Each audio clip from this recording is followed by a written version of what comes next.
Hello and welcome everyone to another edition of Fridays with Phil. I'm your host, Philip W. Dunn, Program Manager here at USBC. On behalf of our President, Ron Busby, our board and our staff, I want to thank you all for registering to attend and for your continued support of USBC. Now, before we begin our program, I want to remind you to continue to register for our webinars at usblackchambers.org/webinars. I also want you to be sure to register your business at buyblack.us. This is very, very important. Now, today I have the esteemed honor and the privilege to host this very special guest. Her name is Sidni L Shorter, the president and CEO of the Utah Black Chamber of Commerce, and she's a fierce advocate and practitioner of diversity, equity, and inclusion. Sidni is the CEO of Execute Now, which is a client-focused finance and accounting firm with a mission to ensure nonprofits and small to mid-sized organizations that they have affordable access to capital, prudent financial management, and forward-thinking leadership. And I'm very excited to have her here today. Sidni, how are you today? I am great. Thank you, Phil. Thank you so much for having me. It is my honor and pleasure to be here to speak with you today. Thank you. Thank you so much. Well, I wonder if we can get started. I'm going to ask you, if you don't mind, just tell us a little bit about yourself and your business and how you came to be at Utah Black Chamber of Commerce. Well, I'll make that story very short, but what I appreciate and I share often is that I have really been in business most of my life. I come from a family of educators and entrepreneurs and was given the task at 7 years old to manage an aspect of the business that was my responsibility totally. And so, of course, as a youth, not understanding where that could lead me, and I now can put those things in perspective and understand how that exposure and having the opportunity to see two very strong businesswomen really become very successful in an industry that women really did not exist. And so that really empowered me to really step into my authentic self. And becoming an entrepreneur, you know, I've always approached my work from a position of I own it. And so that was kind of an easy transition for me. But I had an opportunity to engage Execute Now. I was a client of Execute Now. And I saw the impact of the work that they were doing for nonprofit and mid to small size businesses with their business model to ensure that all businesses could afford to have the accurate, the legal, and most prudent financial infrastructure, because we find that most small businesses, and especially Black businesses, that's where we are challenged. And it's not due to a lack of education. It's the challenge of many other businesses, because as entrepreneurs, we are not professional accountants, CPAs, or bookkeepers. We know the nature of the business that we are actually performing. But most often, Black businesses cannot afford that capacity.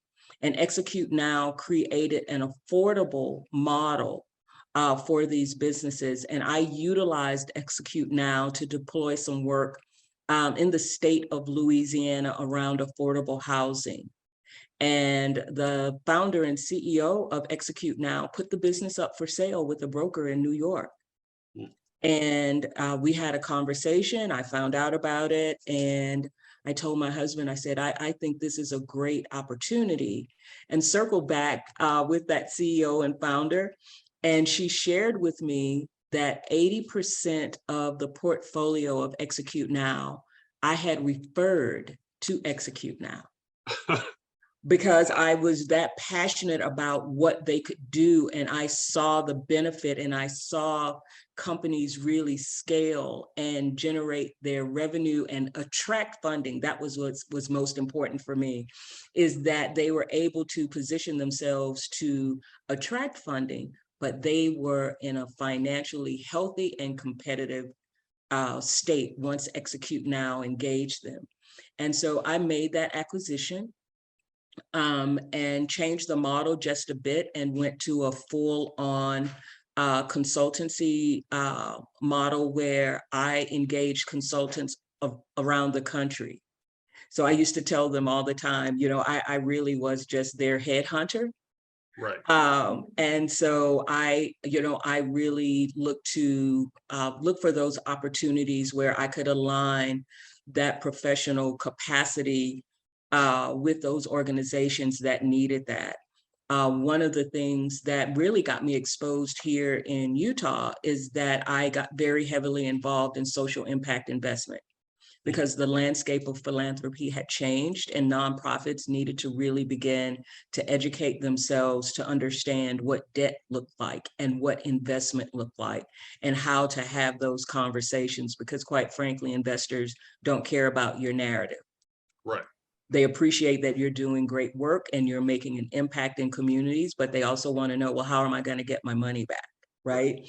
And so wrote a national program called Pitch and Position that we deployed to organizations around the country.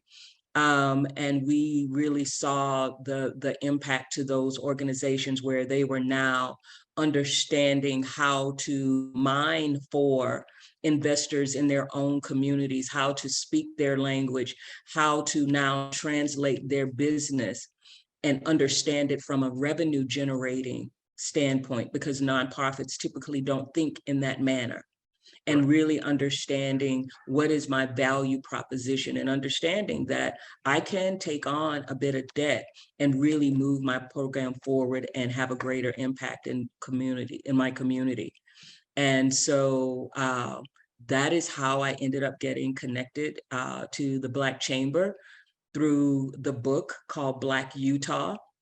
The Yes. founder of the chamber wrote a book called Black Utah. And one of my colleagues here had mentioned about the Black Chamber, and I just became very curious. And so we connected on LinkedIn. I have to give that great plug to LinkedIn, and started a conversation there. And it led to me taking on the role here in Utah as president and CEO of the Black Chamber. But I was just very impressed with the work that the founder, James Jackson, was able to accomplish here, because we look at Utah through the lens of there's a lack of diversity. Right. And although that is true, the impact of the diverse cultures here, the cooperation, the allies, the partners that are here really are moving the needle. We have a ways to go and there's work to be done, but I saw accomplishments of a chamber in a place where the landscape, that there was an absence of a true community to tap into, to really build upon. But although low in number, the strength to build the foundation for what's happening here in Utah for the Black community, the Black business community, was absolutely phenomenal and very attractive to me. And so I was really honored that they would even consider me. And quite frankly, I had been readying my company for an exit at some point, considering, what's my encore, what will I do next? And of course, it had to align with, who I am, my values. And I have always been very passionate about small businesses and Black businesses. And so this absolutely aligned. And so I'm just really honored and blessed to be here to carry out the mission of the Black Chamber here. Now, it very awesome journey, very powerful journey. You started, sort of pitching in at 7 years old.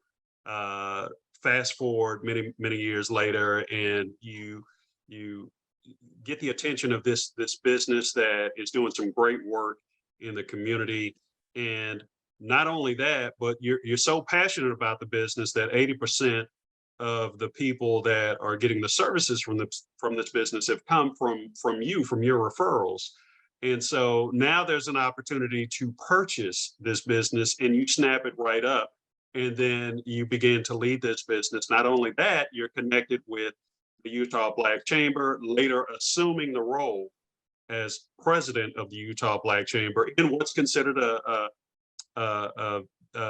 state that doesn't have a ton of diversity, but you're still leading and thriving. So very, very powerful, powerful journey. And then I should also add, you know, we see the doctorate. So you are Dr. Shorter Yes. as well. And so I wonder if you could tell us a little bit about that.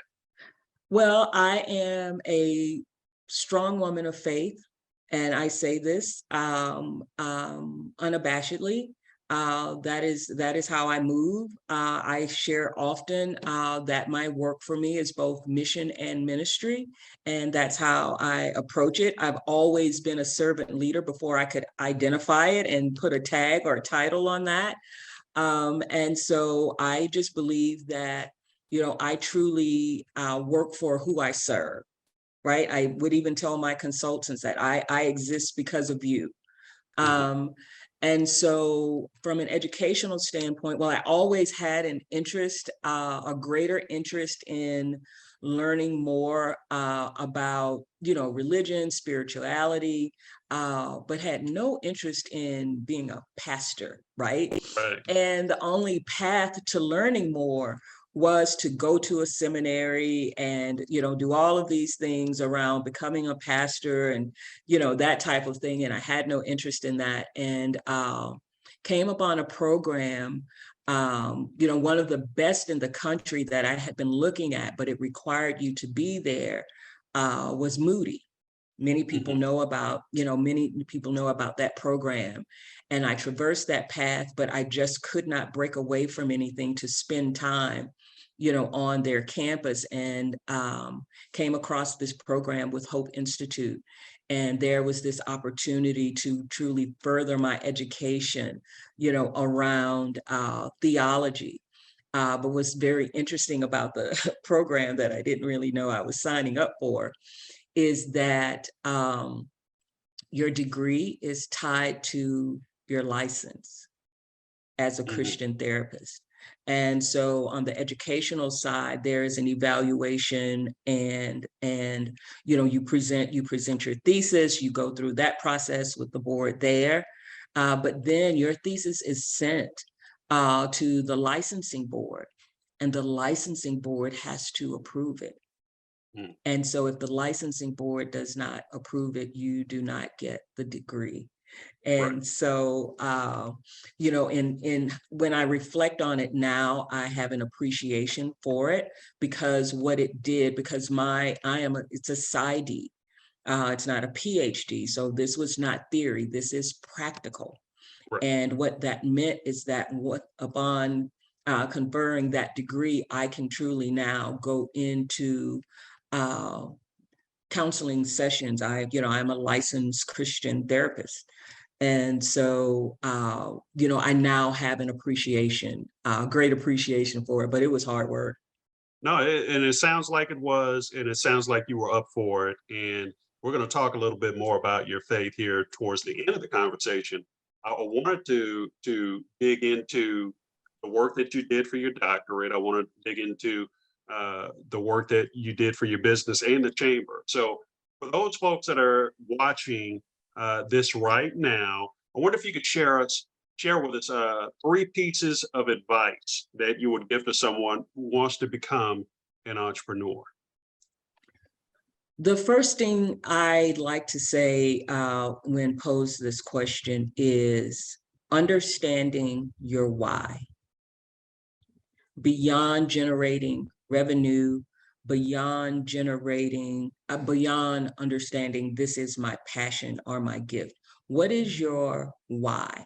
And of course, that is my position because I am a servant leader. It is, how can I make an impact? What's going to be different because I was there? What is going to be better? We oftentimes, you know, we have services and things like that. And I love what I'm seeing with this younger generation who what I call, you know, wrap a culture around a product, Hmm. right? And so you can it's tangible now that I sold you a pair of jeans. I mean, there's a website that I shop on that literally gives you these quotes of motivation and encouragement, because that's a part of who they are. So they understand why they are doing this.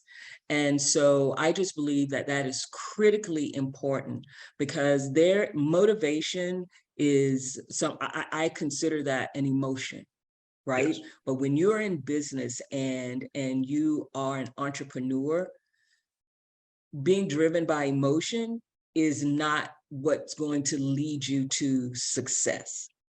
And most often, what I love about the entrepreneurs and their brains, true entrepreneurs, they keep going. Yes. And there's a shift. Something happens with that motivation, and it becomes determination, or it becomes a duty. But that only happens as we either start with understanding our why, or we go far enough to begin to understand our why. And so that's really the first aspect of it, is just really I taking the time to understand your why. Mhm. So that's the big key, understand your why. And then, like you said, it's also a part of it wrapped in that vision too. Sometimes we have a vision that, may not be clear in the beginning, but the closer we get to the why, the clearer the vision becomes. And so Absolutely. then it sort of helps you with understanding the why. And then that's what Yes. keeps you going, Yes. right? Is Yes. knowing that, hey, there's something more than just me. There's something more powerful at play here. So I'm glad to hear that. So then beyond, understanding the why, I Mhm. wonder if you could also share with us, some of the skills or the mindsets that entrepreneurs need in order to be successful. Yeah, the mindset, I say, for, it's really having, and I age myself when I say this, having that sense of duty. Yes. Because oftentimes, and although many Black businesses and entrepreneurs are solopreneurs, but we may not consider ourselves that we have employees, right? So it's just me and the business. But if you're providing a service or a product, even if you are a caterer, right? Those resources you are spending with your vendors, there's a dependency on you to be in business. So I consider that almost like an employee. Yes. And so from that sense of duty, I have to keep going.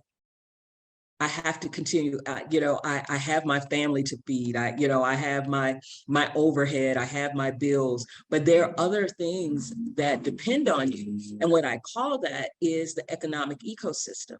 And we have to understand that we are all looking to be a vital part of that. And many of our barriers and many of the issues that we find ourselves in as Black businesses, we end up costing that system something. And so that's why I'm a huge advocate on the affordability of capital, having access to information, understanding where dollars and opportunities are, because that ensures that we are a vital part of the economic ecosystem.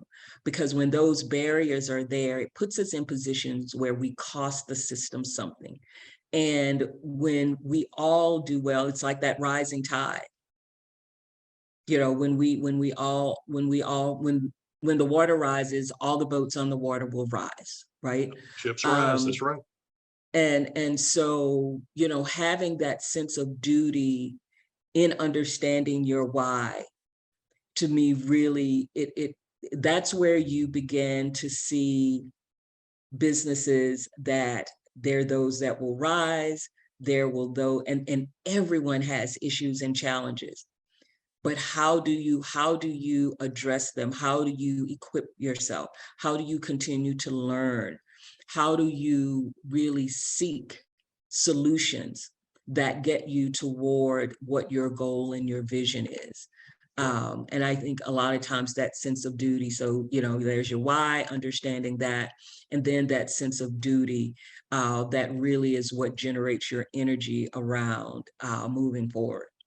Yeah, I think that's so incredibly important when I think about our community is we do have an interdependency on one another. And there was a time in history where we could only depend on one another. And so we were able Absolutely. to, our businesses were able to flourish and we're able to do well.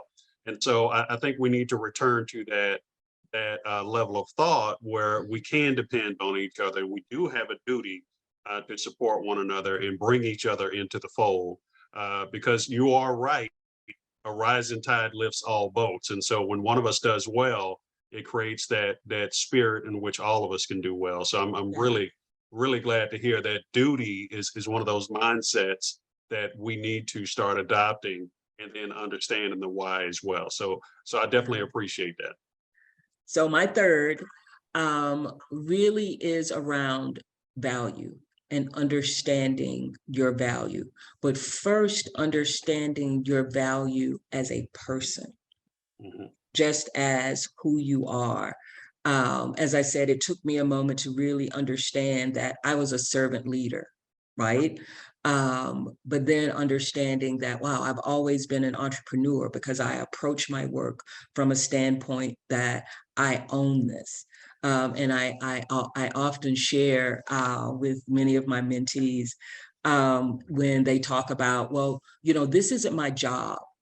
This isn't in my job description, so I'm not really responsible for doing this, but they keep asking me to do this.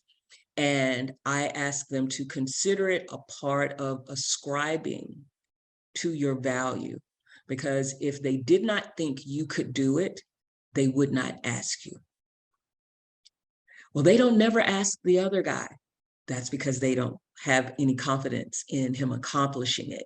And so I consider it investing in your future, investing in your professional walk, in investing in your learning, investing in your skills. So don't get so upset because I'm not getting paid for this right now. You're investing in your future.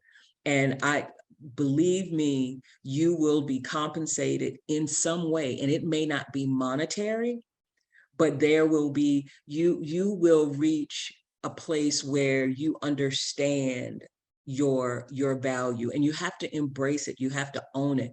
And I think that's where we really begin to propel. I'm a follower of Caroline Wanga. She is Yes. the CEO of Essence Magazine. And it's just about being authentically you. And that's really not possible if you don't understand your value. So if you begin to really understand what that is and just unapologetic about it, because that's a non-negotiable. Yes. Your value is a non-negotiable. And understanding what you bring to, what you bring to the table and just who you are. So that why and that duty and understanding your value, I believe, are, part of the mindset and the skills that are required to really be a successful entrepreneur. I'm very familiar with the work of Caroline Wanga. I remember when she was a VP at Target, and Yes, I heard the authentic self speech yes, and how, especially for our community, that authenticity helps to support our value. And us being yes, our authentic selves is what's going to help us to contribute in ways that we can't if we're trying to be something else. So yes. definitely agree. And I think that other, folks who are watching should also tune in to Caroline Wing as well. Yes, yes, yeah. And what I appreciate about it is that, we talk about, there are influencers, there are those of us who have platforms, but what I appreciated about her is that she didn't just talk it, you saw her live out her platform. Mhm. And so that's what I look for. You can talk about investment, you can talk about all these wonderful things, or, step me through how to gain, hundreds of thousands of social media, followers, but I don't see you doing that. Right. And so, that is really why I have such a level of respect and appreciation for her, because I have seen her walk out her authenticity and the trajectory of her career and those that she has impacted and brought along, being unapologetic. has really helped me in my walk from a professional standpoint, because it took me many years, especially being a Black woman in the South, to walk into and embrace that I just could no longer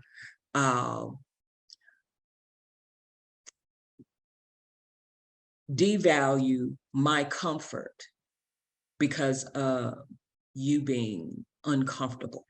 Right. I couldn't do it anymore.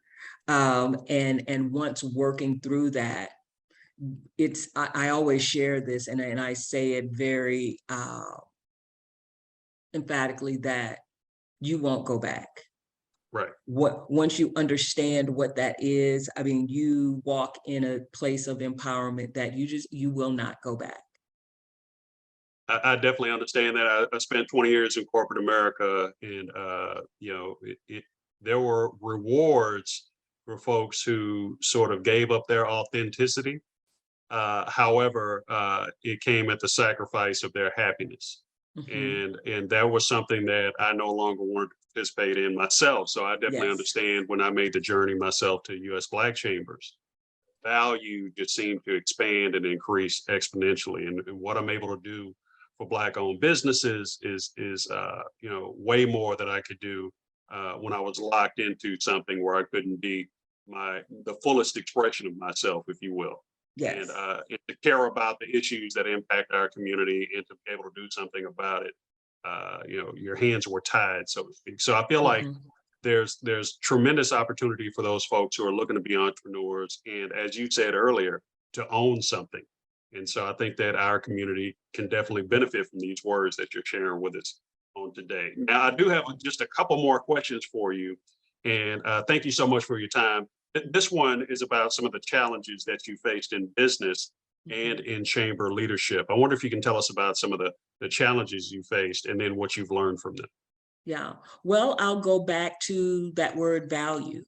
Mhm. One of the issues around the disparities that we see is the value that's ascribed to you, and understanding who really is the beneficiary of some of the opportunities that we go after. And I'll just use, for example, when we're talking about grant funding and things like that, and you'll find these opportunities for this funding. And then you can check all of the boxes, and for some reason, you weren't selected. Your program, there are all these reasons, but it's really more so because of this value that is placed on you that no one has really taken the time to truly assess or evaluate. It is just because of either who you are, where you are, what you look like, your zip code, and sometimes who you're serving. Mhm. Because what we understand about these dollars is that the beneficiary most often, of course, are those who are generously giving those dollars, but they're looking for as much mileage as they can get out of partnering with you. And if there's this sense of this doesn't quite, they don't quite reach the level of where I think the value should be. And most often it is very unfortunate because those that we serve are not reached because, there is this lack of support, and funding. But what I have found here in Utah is this sense of really support and allyship for all. And we work towards, I say this often, when we begin to talk about, DEI and diversity, equity, and inclusion, diversity is a fact. It's just diverse because we showed up in the space. Right. Equity is a choice. We make a decision on whether or not we are going to be equitable. But inclusion is the action. Mhm. And I say we have the letters in reverse. We should start with the action. We should start with inclusion. And so when I look at the work of the chamber, it is closing the gaps. getting like-minded, but people who are different in close proximity enough to understand, to hear, to empathize, and that's how we will reach equity. Because as long as you're on the other side of the room, on the other side of the street, on the other side of the tracks, we don't have an opportunity to understand or even hear or even really consider each other for who we are. And I appreciate here in Utah that there is this effort and intentionality around being in the same spaces. And I'll tell you, quite frankly, I have grown to appreciate it, but it's like, where is the space for just the Black people? Because when you are, there is this, as I said, there's this intentionality around inclusion. And we have a long way to go, as I said, but I can work and thrive in an environment like that. Right. And so that really drives the work of the chamber for me. But one of my really main focuses, and I appreciate the partnership and the support of the U.S. Black Chamber, because we are really low in number here as a Black community. Utah is overlooked for a lot of opportunities because there's this whole notion that it's not enough of them there. Right. And my whole soapbox is, it doesn't matter if it's 2, you support the 2. That's right. Right? We'll never get to 10 if you don't support the 2. And so, in partnership with the U.S. Black Chamber and being able to tie our membership into a lot of the programming and opportunities that's presented by the J.P. Morgan Chase and the American Express, that helps us really strengthen our networks. Because what I'm really looking to do is strengthen our businesses to the point where they understand that, no, you don't have a community to tap into to really generate your business or to sustain your business, because we're not in Atlanta or we're not a DC. And so we don't have a community that will just, enough of a community that will sustain us. But we have to look outward for those opportunities. E-commerce is alive and well. We're working through a project, a pilot project with a partner that understands that and really believes that technology is the key to addressing the racial wealth gap. And so we are piloting, we will begin in 2023 to pilot a program where the technology will be provided to our businesses free of charge, but with the capacity and the training to really utilize that technology to grow their businesses to a place where they really can compete and sustain themselves by generating revenue, utilizing those technology tools. And so, being able to get the attention of major organizations and corporations to understand, yes, we're here, we're relevant, we're real. And despite the barriers and the obstacles and low in number, we're thriving to some degree. I always talk about the fact that if you're a Black business in Utah, you want to be here and you have worked to sustain and to be here.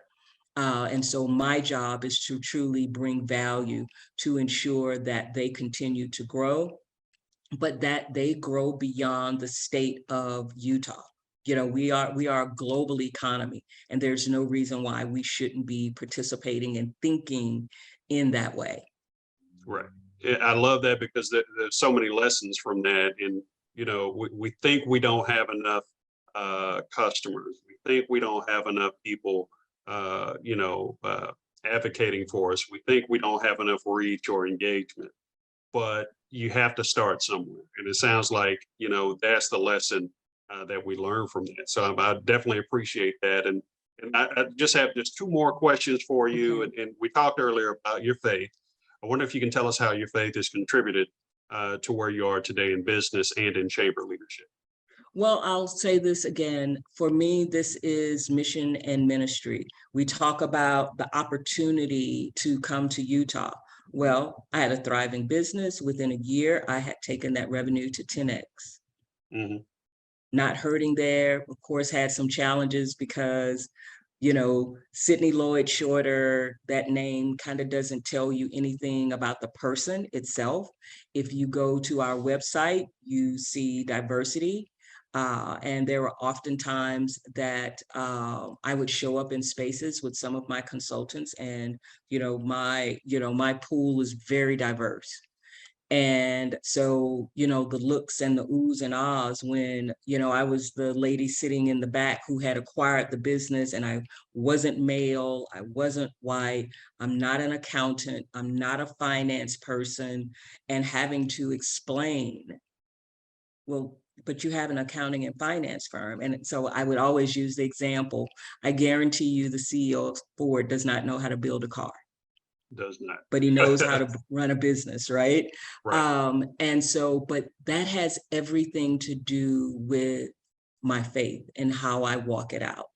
Mhm. Because I believe that I am serving others. I am here, I'm blessed to be a blessing. Mhm. And so that's how I approach everything I do.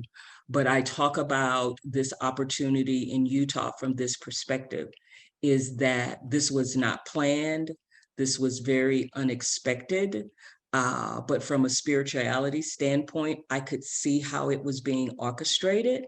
And if I were not obedient, it would not have been an opportunity. So I don't forget that. And so I just believe in, one of the things my mother used to say often is that, I'd rather see a sermon than hear a sermon.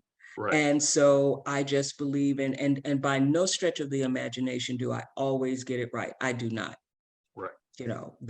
but I do believe in failing forward. I believe that there is a solution for every problem. And I also believe that sometimes the harder it is, the better I'm going to be once I get to the other side of that. And I've had some challenges that the only reason why I got to the other side of that was because I had to remove it from me and really stand on my faith. And so I just, that's where I am. I'll be 60 years old in a month. Well, on the 26th of November. And so I have lived through some things. I've lived through being given my expiration date. Mm. And so I don't forget that. What I tell people often is that I don't live there, but I don't have amnesia. Right.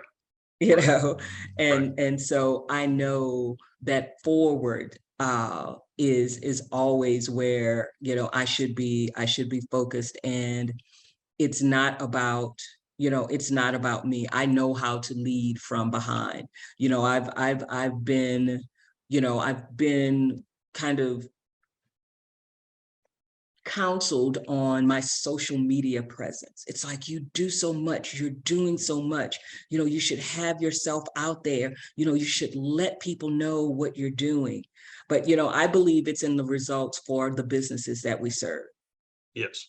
because it's not about me, it's really about the work. And if I'm doing the work, the results will show in the businesses here and our partners here in Utah and abroad. And Right. so that's one of my weaknesses. That's one of my challenges. And, we have this conversation often, and I say, oh, I'll do better. Well, you need to post something. Oh yeah, that part, you know? So it's really not about, promoting Right. me. Now, if you want me to talk about some of our businesses and some of our partners, you got it. Right. Yeah, There used to be this saying, the proof is in the pudding. that's And I right. think That's I right. think what you're describing is, as long as you're doing what you're supposed to be doing, there's no need for me to post about it. It's going to show up in the numbers and the outcomes. That's And right. and that's a good way to work, is to make sure that you're not focused on, having to show your good works, but then letting your good works kind of speak for themselves. So That's right. wow, thank you so much for sharing that, and the piece about being obedient to your calling. So I really do appreciate that. Thank So you. we've come to the end of this Fridays with Phil. with Dr. Shorter. And I really do appreciate you for being here, for sharing your time, sharing your wisdom, and sharing a little bit about your journey with our audience. And on behalf of our president, Ron Busby, our board and our staff, I want to thank you, and I want to thank our audience for watching. And we look forward to seeing more from Dr. Shorter, the Utah Black Chamber of Commerce, as well as hearing more about your journey as well in the future. So we thank you. Thank you. Thank you so much, Phil. Heart of gratitude for this opportunity to speak with you today. Thank you, and happy Friday.